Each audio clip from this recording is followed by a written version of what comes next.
Alright guys, so welcome back. So this will be update number 4 on the Warpless Rotor style loader that I'm currently working on. So I printed this sucker out, because we already knew that everything was going to spin and fit correctly for the feeder mechanism for the 8-ball and then the center feed. So I then went and thinking that I had the mounting positions right here and here set up properly to set the battery pack in.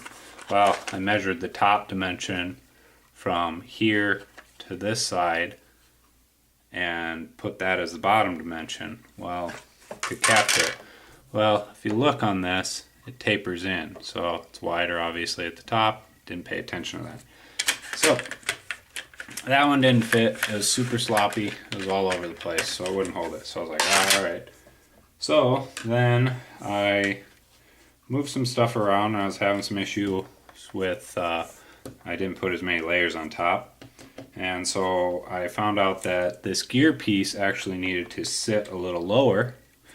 So I went to print it and see where we were at, and I found out that I made the cut under this center ring where the center spiral red feed, the spiral center red feeder.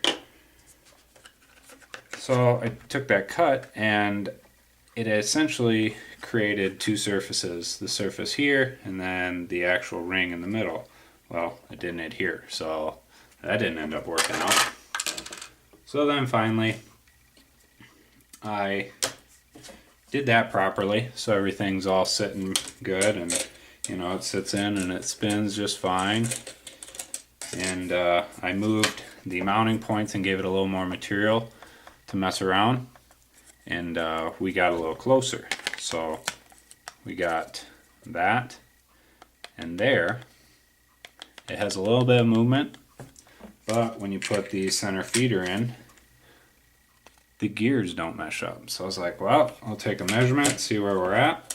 So I found out that this surface needed to move a 0.05 inches forward to the front, and this surface, the radius inside here, so essentially this surface needed to move a 0.01 to the center on each side. So 0.01 here and 0.01 there. So I was like, well, might as well give it a shot. So I was like, well, we already know that this sits and this spins well. So we got that taken care of. So I took a bunch of meat out to see if I could get it print a little quicker. It sure did. And then, moment of truth, I was like, well, let's put this in. So now there's no play. You listen. And it doesn't move forward and back at all. So then I was like, well, let's see how the gears mesh up.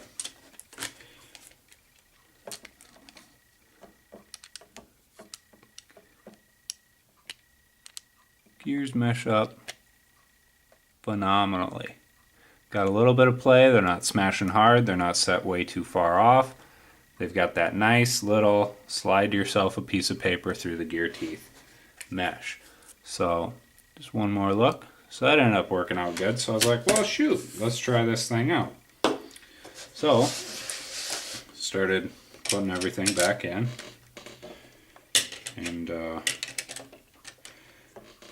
put it all in there.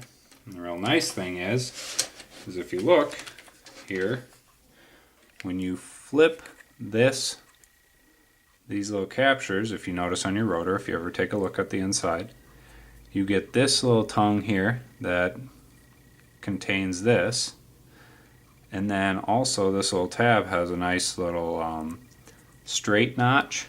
You can't see it on there. A little straight notch right behind that curve that's standing up that sinks into these little arms. So the arms don't have really a point to go forward, so they stay exactly where they're supposed to be. So let's see here, slide that into place, and then hit the button. Look at that. Works awesome. So that's where we're sitting. Everything looks good. I obviously need to take and print this in whole, kind of like this, and mount this front piece on so that I get a true test, so that it can actually sit in front here and capture like it should, so that I can't, you know, get everything sloppy and kind of pull it out and have something go wrong and not see it while I'm testing.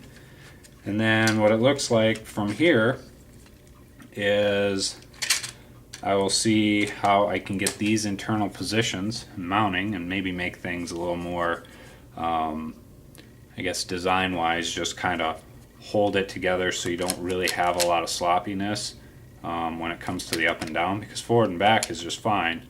But if you're going to be rumbling and rolling and stuff, you don't want to just rely on this and this tab to hold this in. Even though it does very well, that's not what we're looking for as a final position. So I'll take a look at seeing what I can do for keeping this battery box in place so that's not banging around, maybe hurting it when you finally do get it into the rotor. And then we will take, or I should say the loader, because I'm not making a rotor even though it's exactly the internals, but it just makes for ease of use. So, and then I will put this stuff inside of a shell that I'm looking at and do a few prints and updates on what the shell's turning out to look like, and make sure that it holds, I do believe it, what is it, 200 rounds, and then go from there and just see where we're at. So that's update number 4. And like with anything, you know, with any of my videos now, I obviously have to end them with, if you like it, hit that like button. If you want to see more, hit that subscribe button. And if you want to get notified when I'm uploading new videos, if you're on your YouTube channel or whatever you have and you want to see notifications, hit that bell. But that's about all I got. Alright, thanks.